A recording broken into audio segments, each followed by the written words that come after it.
যাও। আমিও সব কোনো ধার ধার ধারি না, বুঝলে? আরে বাবা, আপনার লোক আসুক, কে না চায়?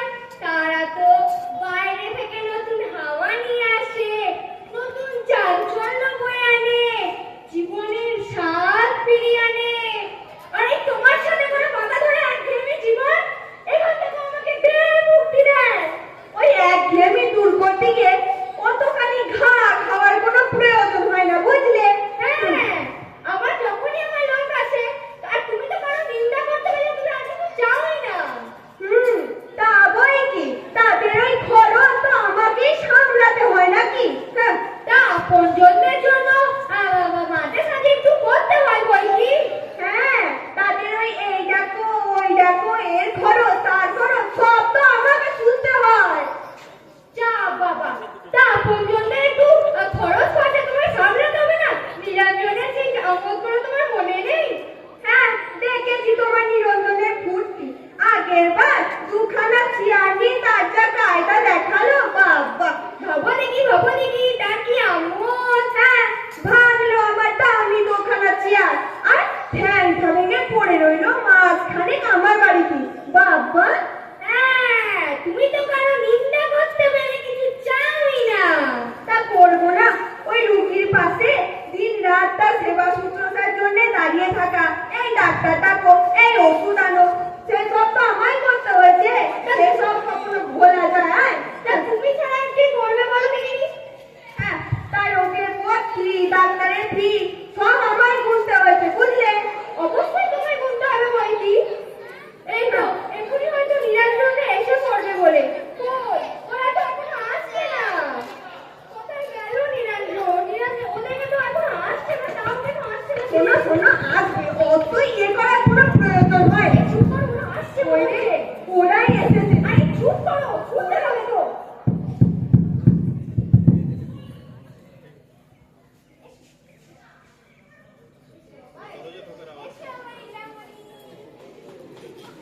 এই তো, এই মাত্র তোমাদের কথাই হচ্ছিল আর কি। ওরে প্রাণকেষ্ট, কেমন আছো প্রাণ? মহান তবিয়তে আছো তো দেখছি। নিরঞ্জন যে, আরে মহিমা দেখছি, তুমিও যে এসেছো, আমাদের যে ভুলে যানি, বড্ড খুশি হয়েছি। আপনাদের কি কখনো ভোলা যায় জামাই বাবু? কি যে আপনি বলেন। ইলা, যাও তোমার মেসোমশাইকে প্রণাম করো। আরে হয়েছে, তবে তাই বলো, আমাদের ইলা কিন্তু ভারী লক্ষ্মী মেয়ে। লক্ষ্মী মেয়ে? তা লক্ষ্মী মেয়েই বটে। আর 2-1 বছর সবুর করো না ভাইয়া, তারপর দেখবে তোমার গিলামণিকে ও কেমন করে। ওর পদভারে এখনই সারা পাড়া কাঁপছে, তারপর দেখবে ওর পৃথিবী কাঁপবে। তাই নাকি রামণি? এত বড় হয়েছো, এখনো পারা আমায় ছুটোছুটি করো? ছুটোছুটি কি হে, তুমি যে অভ্যাস করলে বন্ধু। ইলা তো নাচে, ইলা ছুটবে কি? ও এখনই যা নাচ শিখেছে, দেখলে একদম পুরো তাক লেগে যাবে। আমি আর কি এমন বড় হলাম মেসোমশাই? আমার বয়স তো মোটে 12। হ্যাঁ, তাই তো, আমি ভুলেই গেছিলাম। তা নিরঞ্জন, তুমি তো বেশি দিন অফিসে ছুটি পাওনি, কাল সকালে চলে যাচ্ছ তো? বেশ, তা যাও। তবে যাওয়ার আগে জল খাবারটা যেন খেয়ে যেও, গেলে অসুবিধা নেই। চুপ করো, কি হচ্ছে রে? সামনে রেখেছে 3-15 বার থাকা যাবে, কিন্তু ছুটি পেলে আরো কিছুদিন থাকা যেত। সত্যি দিদির এখানে এমন আরামে দিনগুলো কাটে যে ছেড়ে যেতে ইচ্ছেই করে না, কিন্তু তোমার আবার যে অফিস, বাবা! কাল যাচ্ছ না? না, না,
আমি কোথায় শুই?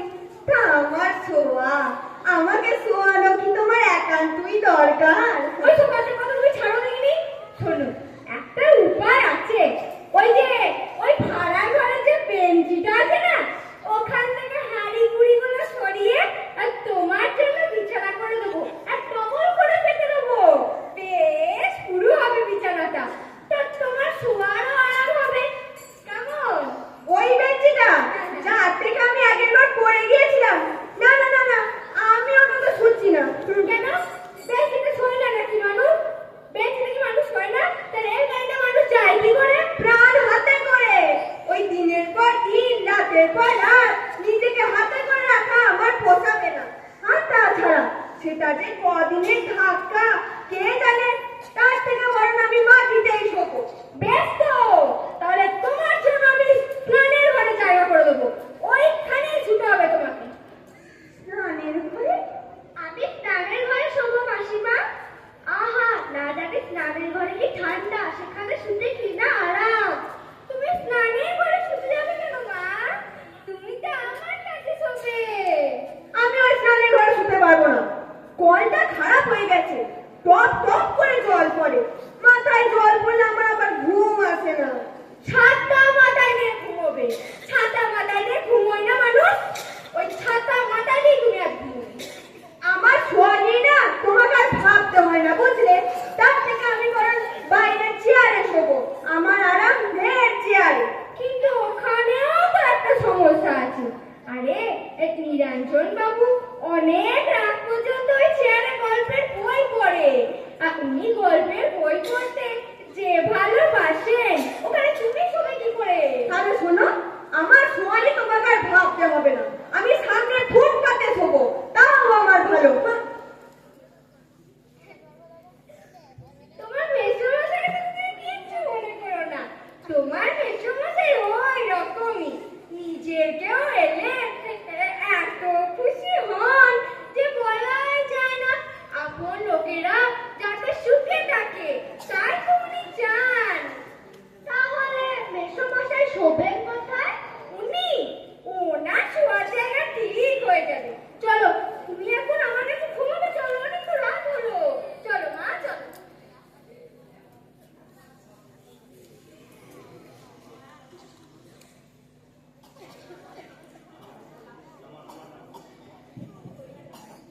মানুষের সবচেয়ে কঠিন পীড়া হচ্ছে এই আত্মীয় পীড়া। নানান জাতের মারাত্মক জীবাণু এদের ছদ্মবেশে বাসা বাঁধে। সহজে সরে না, সরেও না, মেরে কাটে, তারপরে সরে। কি জানতো মুখে চলেছো তুমি তখন থেকে? হ্যাঁ, আমি ঠিকই বলেছি। এই ব্যয় আরামের আসল লক্ষণ কি জানেন? ব্যয় আছে কিন্তু আরাম নেই। আর তাছাড়া উপসর্গ অনেক, কোনটা কখন দেখা দেয় বলা মুশকিল। আরে চুপ করো, বলে শুনতে পাবে তো। শুনবে শুনবে, আমার বয়েই গেল। আত্মীয়দের নাকি মেরে ধরে তাড়াতে নেই, সেটা নাকি নিয়ম না, তাতে আত্মীয়তা বজায় থাকে না। কিন্তু একধারে আত্মরক্ষা, অন্যদিকে আত্মীয়তা রক্ষা, একেবারে অসম্ভব। হ্যাঁ, এই যখনই আমার আত্মীয় স্বজনরা আসে আর তুমি এরকম করে বলতে পার, এই পাগলামিটা শুরু হয়ে যাবে। দেখেছি পাগল হলে তো বাঁচতাম, কিন্তু পাগল হওয়া কি সহজ হলু? আরে বাবা, এই তোমার কি হলো গো? কিচ্ছু হয়নি জানো, পাগল হয় একটা দৈবাত্ম ওষুধ। এক আধজন পেয়ে যায়, হয়ে যায়।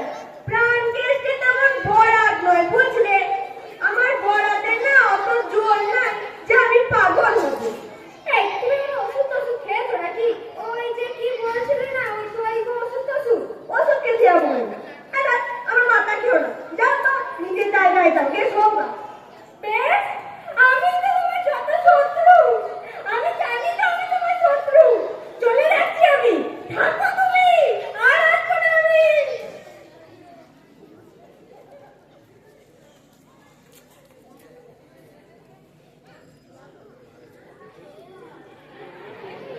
প্রাণকেশ শুয়ে শুয়ে শুয়ে স্বপ্ন দেখে দেখে কে একজন লোক তার সামনে দাঁড়িয়ে তাকে ডাকছে।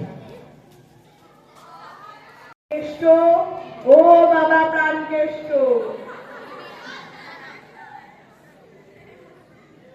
হ্যাঁ? কে তুমি? কি বলছো? তোমার বিশ্রামের ব্যাঘাত করলাম বুঝি বাবা? বিশ্রাম? না না, অবিশ্রাম বলতে পারো বড়। নিজের চোখেই তো দেখছো। দেখলাম বলেই তো ছুটে এলাম, না এসে আর পারলাম না। তুমি যে সমস্যায় পীড়িত হচ্ছ তার ওষুধ আমার জানা আছে। দৈব ওষুধের কথা বলছিলে না, সেই স্বপ্নাদ্য দৈব ওষুধটা। তা হ্যাঁ বাবা, বলি আমায় চিনতে পারছো তো? আগে না তো। হ্যাঁ, তা চিনবেই বা কি করে? তোমার জন্মবার ঢের আগে যে আমি পটল তুলেছি। আমি তোমারই পূর্বপুরুষ। আমার নাম ভিনিকেষ্ট, শ্রী ভিনিকেষ্ট প্রতিদ্বন্দ্বী। আমি সেই কোম্পানির আমলের লোক, বুঝলে বাবা? ও তাই বলো, তোমার সাথে আমার দেখাই হয়নি তো চিনবো কি করে? ছাড়ো সব কথা।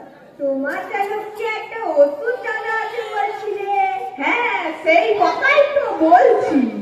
আমার আত্মীয়রা না বাপু তোমার মতন নয়, তারা আরো নিকট, যাকে বলে পরম আত্মীয়। তাদের হাত থেকে রক্ষা পেলাম কি করে, বাঁচলাম কি করে, সেই কথাই তো বলছি। তা তোমাদের সময় ওই আত্মীয়রা হানা দিত নাকি? আমি তো জানতাম এইসব আধুনিক সভ্যতার আমদানি। তা তোমাদের সময় এরা ছিল বটে? ছিল বললে ছিল। আমার বাবা 373টা বিয়ে করেছিল। হ্যাঁ, 373টা বিয়ে? হ্যাঁ, আর আমার বড় জ্যাঠামশাই 499টা বিয়ে করতেই মাত্র 90 বছর বয়সে সজ্ঞানে গঙ্গা লাভ করলেন। 500টা পুরো করে যেতে পারলেন না, বুঝলে বাবা? হ্যাঁ, 499টা বিয়ে করেছিলেন? হ্যাঁ, তারপর শোনো, আমার মেজো সেজো ন ফুল রাঙা ছোট সব জ্যাঠারা আর খুড়োরা মিলে যে কত বিয়ে করেছিলেন তার ইয়ত্তা করা যায় না। কোনো লেখাপড়া নেই তো, তাই সঠিক সংখ্যাটা তোমাকে বলতে পারছি না। এসব অবাক কাণ্ড তো। এতে অবাক হবার কি আছে? তবে শোনো বাবা, আমার সহোদর ভাই মানে নিজের মায়ের পেটে ছিল 7 জন, আর পৈতৃক ভাইয়ের সংখ্যা ছিল 1184টা। এরা শুধু আত্মীয় নয়, পরম আত্মীয়। তারপর জেঠতো, ফুফতো, মাসতুতো, পিসতুতো সব যোগ করে যে কত হয়েছিল তা ধারণা করা যায় না। এদের আত্মীয়, তাদের আত্মীয়, তাদের আত্মীয়দের আত্মীয়তা, এত ধাক্কা আমাকে সামলাতে হয়েছে। তাহলে খেলা বোঝো? এত আত্মীয় নিয়ে তুমি বড্ড বিপদে পড়েছিলে বলো। বিপদ? বিপদ বললে বিপদ? কোম্পানির চাকরি নিয়েছিলাম বলে আমার একটু উপরি রোজগার ছিল, তাই সবাই এসে আমার কাছে ভর করলো। ওই অত আত্মীয় তোমার কাছেই ভর করলো? হ্যাঁ, নিকট আত্মীয়, দূর আত্মীয়, সুদূর আত্মীয়, কোনো আত্মীয়ই বাদ ছিল না। ছেড়ে কথা কইল না কেউ। ছেড়ে কথা কইবে? আত্মীয়দের কোনো ছাড়াছাড়ি ব্যাপার হয় না মশাই, এ তো আমি জানি। তবে বুঝলে বাবা, ভগবানের ভারী কৃপা ছিল আমার উপর। সে কিরকম? তার দয়ায় 1 বছরের পরকে অনেক আত্মীয় খসে গেল, আর একবার পদ্মার ভাঙনে অনেক আত্মীয় তলিয়ে গেল। আর বুঝলে, আমার সেটা শালিটাকে এবার দখলে টেনে নিয়ে গেল। মহিমাকে যদি একটা পকেট টেনে নিয়ে যেত দাদা, কি ভালো হতো। কিন্তু এখন কি আর বাঘ আছে এই ঘোর কলিকালে? আর বুঝলে, বাকি যারা ছিল তারা একেবারে নাছোড়বান্দা, যাকে বলে জমেরও অরুচি। বাঘ, ভালু, কুমির, টুমির কেউ ছোঁয় না তাদের। তখন যে তাদের নিয়ে কি করলেন তাহলে? কোম্পানি নিয়ে কি করলাম শোনো শোনো, এই সময় কোম্পানি চা বাগান খুলেছিল, চালান করে দিলাম, জোড়া পিছু 20 টাকা দরে বেচে দিলাম। বেচে দিলেন? আত্মীয়দের যে বেচলেন, পাপ হলো না? পাপ? পাপ আবার কি? ওরাই তো পাপ বিশেষ, শাস্ত্রে আছে যত তাড়াতাড়ি পারো পাপ বিদেয় করো, পাপি তাড়াও। তবে বুঝলে বাবা, কষাকষি করলে দাম আর একটু বাড়তো, কিন্তু কে অত সবুর করে? কষাকষি করলে যদি দাম বাড়তো, বাড়ালেন না কেন? ওরা আমাকে এমন জ্বালিয়েছে বুঝলে বাবা, কষাকষি করার অত মেজাজ ছিল না। ভাবলাম আত্মীয়দের থেকে নগদ যা মেলে তাই লাভ, তাও একটু ঝুঁকি নিলে তো আর একটু লাভ হতো দাদা।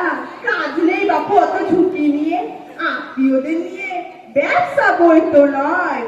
আর বলতে কি, আত্মীয়দের থেকে এত লাভ আমার জীবনে কোনোদিন হয়নি, প্রতিদ্বন্দ্বী বংশ তো নয়। তাহলে আপনি আমাদের এই প্রতিদ্বন্দ্বী বংশে সেরা ব্যবসায়ী বলতে হয়। হ্যাঁ, বলতেই পারো, কারণ এর আগে আত্মীয়দের থেকে এত লাভ কেউ তো করেনি। ভেবে দেখো, 20 করে বেচে ঝুড়ি ঝুড়ি টাকা। আহা, আমিও যদি পারতাম ওই নিরঞ্জন জ্যোতিকে বেচে দিয়ে নিশ্চিন্ত হতো, কিন্তু এখন কি আর চা বাগান আছে? কেন চা বাগান আছে বলে তো জানি বাবা, বাগান আছে কিন্তু বাগানও আর নেই তো। এখনকার মানুষ তো নিজেকেই চাকরি নিচ্ছে, তাই একটু অসুবিধা। এই মানুষের সভ্যতা যত বেড়েছে, অসভ্যতা ঠিক ততটাই বেড়েছে। তাহলে তাহলে আমার ওষুধ তো মনে হচ্ছে তোমার কোনো কাজে আসবে না। ভেবে দেখতে হচ্ছে কি হবে।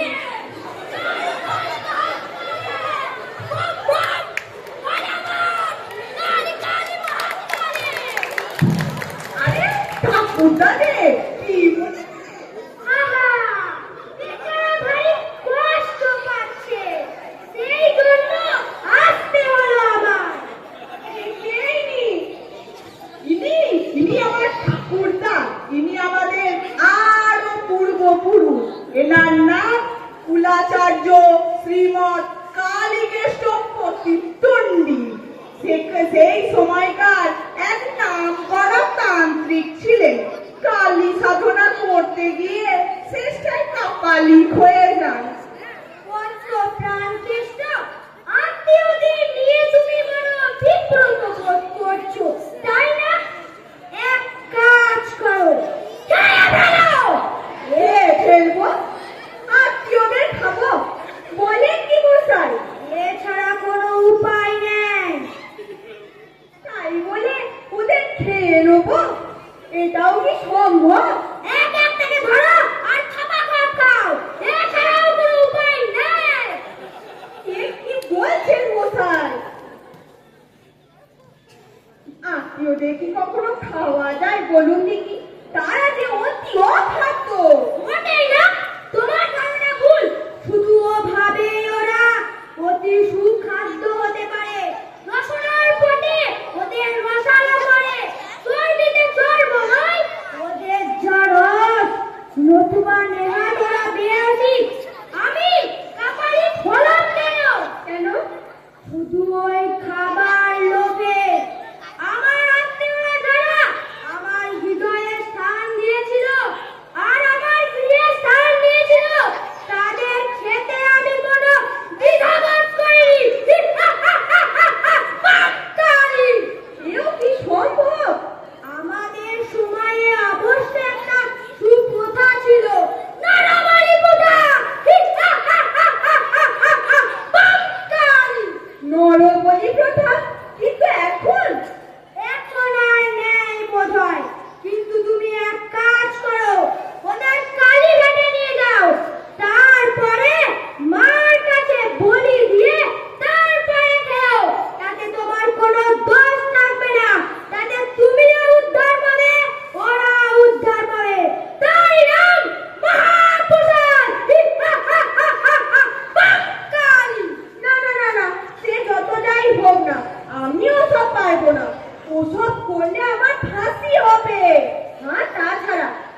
ঠাকুরদা, এমন জ্ঞানী প্রবীণ বিবেচক ব্যক্তি হয়েও কিনা তুমি চেষ্টার ছেলে বকাচ্ছ?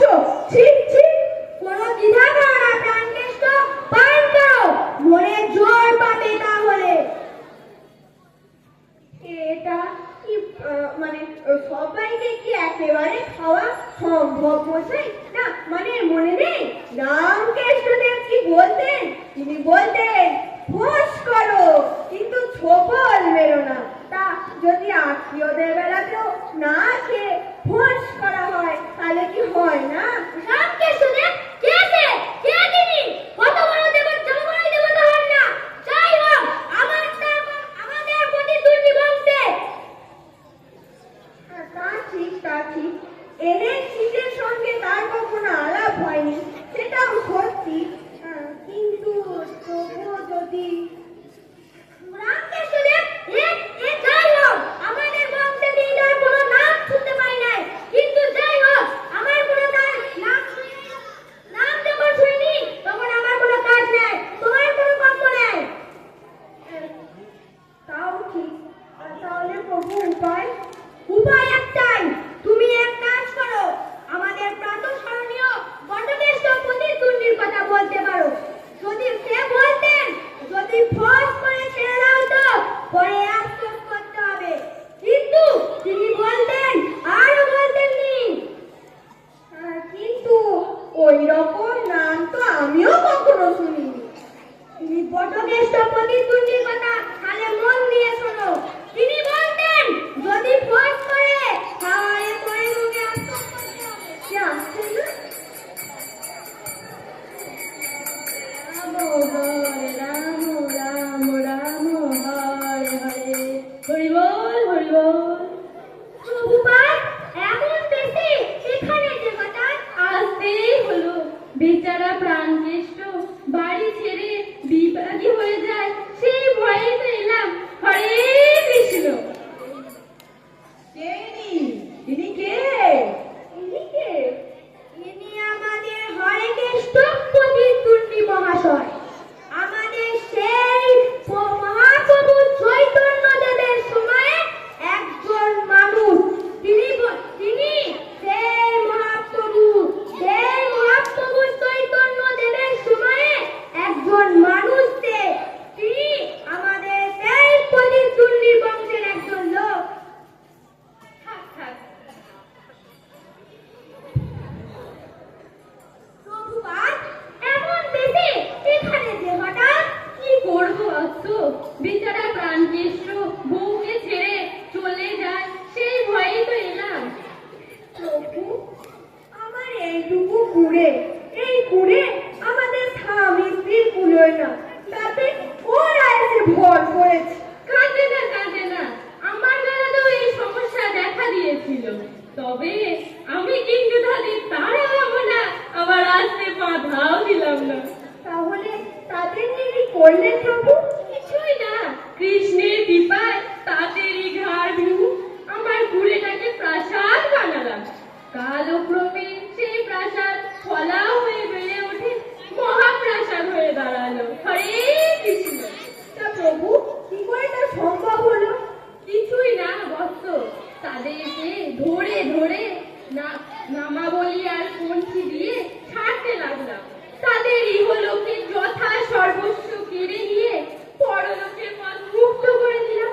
তারা হরে কৃষ্ণ করে চড়ে বেড়াতে লাগলো পথে পথে। তারা ওইভাবে চলে গেল? হ্যাঁ, কিন্তু তা কান্না নয়, তাই তো জীবনের সম্বল, তারই নাম কৃষ্ণ কীর্তন। প্রভু, আপনি মন্ত্রের জোরে আপনার কুড়ে ঘর থেকে মহাপ্রাসাদে পরিণত করলেন, কিন্তু প্রভু আমি কি তা পারবো? খুব পারবে, কেন পারবে না? তুমিও যে তাদের আত্মীয়, সে কথা ভুলে যাচ্ছ নাকি? একজন আত্মীয়র পক্ষে এর যে সহজ কাজ আর কি আছে? প্রভু শ্রীকৃষ্ণকে দেখো, খোদ কৃষ্ণের কথাই ভাবো না একবার। তেষ্ট কে তিনি? তিনি কি আমাদের প্রতিদ্বন্দ্বী ছিলেন নাকি? না না, অতীত দুর্নি নয়, অতীত পাবন তো বটে। স্বয়ং তিনি কি করেছিলেন মনে নেই হরে কৃষ্ণ? কি করেছিলেন প্রভু? মহাভারত পড়নি?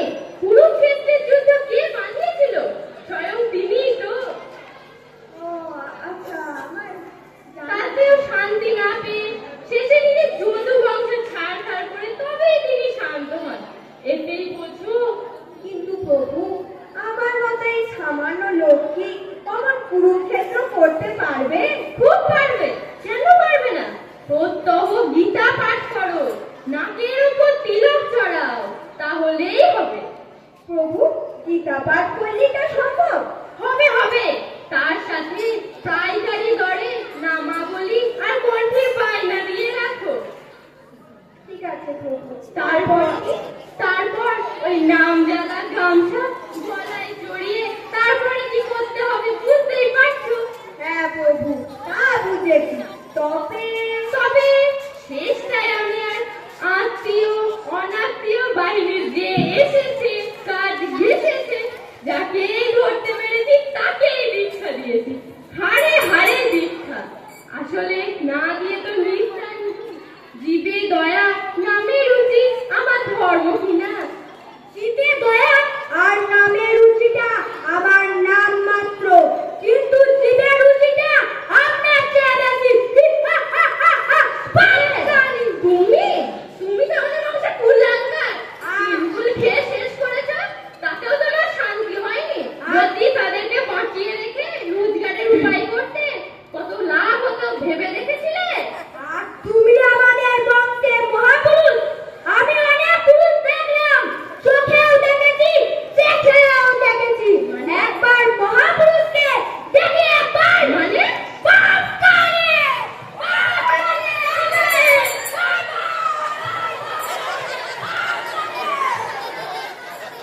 করতে পারলে ঠিক মেরে ফেলবে, আস্তই খাবে। আমি চললাম বাবা প্রাণকেষ্ট, দেখি গে কদ্দূর গড়ায়। যদি মহা প্রসাদ পর্যন্ত গড়াই, শেষটা না হয় আমি একটু জল চাপবো, চলে যাবো। বেশ একটা ঘরোয়া বৈঠক জমেছিল, কিভাবে যে শেষ হয়ে গেল।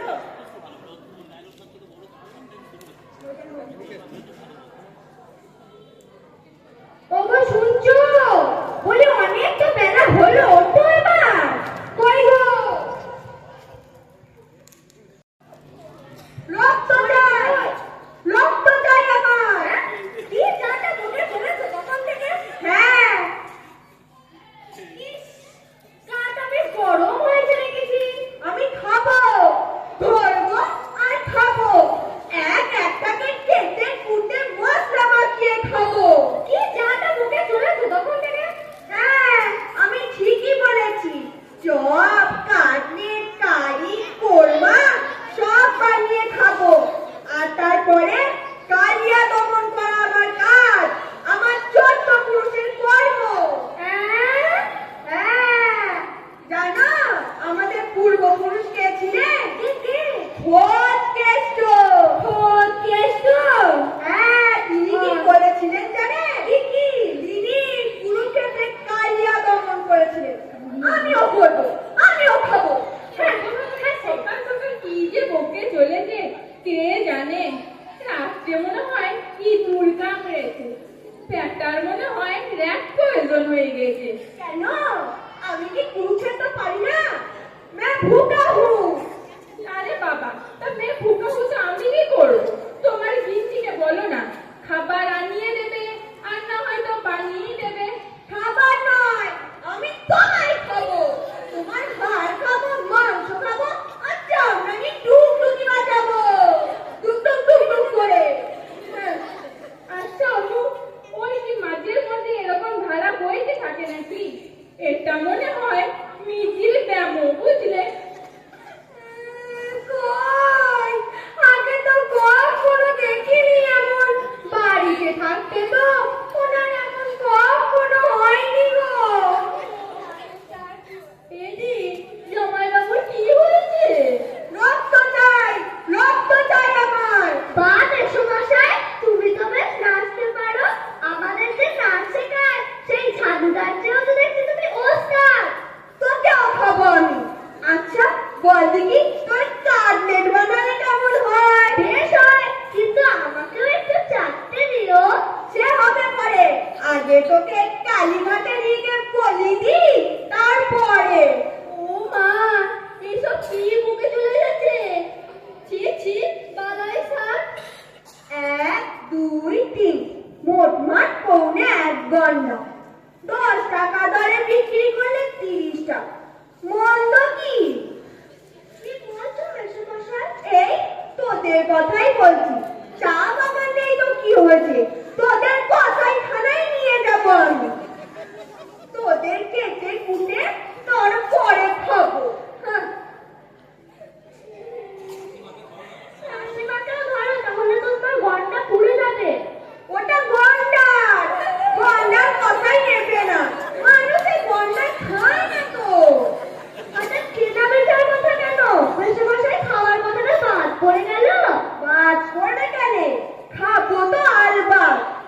কচি পাঠা, বৃদ্ধ মেয়ে, দইয়ের মাথা, ঘোলের শেক। না না, ঘোল খাবো না, সে ঢের খেয়েছি। আমি তোদের খাবো।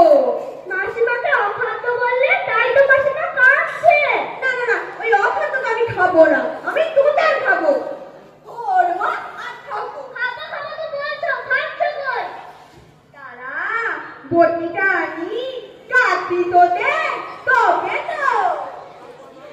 এ কি হলো না? আমার লোকটারে কি হলো না? একদম কাটবে না তো। শেষ কাটুনি। মারে, তোর নামে বলি দিচ্ছি মা, মা করে নি।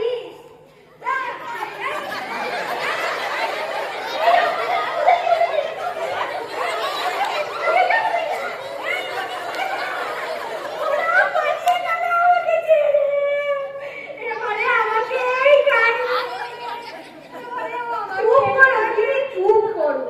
ওরা রে জমে ফিরছে না, বুঝলে? তোমার কিছু হয়নি? না না, পড়তে যাবে কেন? আপন ওটাকে বিদায় করলাম। আর মা জ্বলিয়ে খেয়ে নিয়েছে আমার। ঢের হয়েছে বাবা। ওই অমন আত্মীয় স্বজনের থেকে না আমার এই ভাতা বাড়ি অনেক ভালো বাবা। হ্যাঁ হ্যাঁ, চলো গিন্নি, একটা চা করবে চলো। হ্যাঁ চলো, আজকে আমি তোমাকে এমন চা খাওয়াবো না। চলো। নমস্কার, আমাদের নাটক এখানেই শেষ হলো।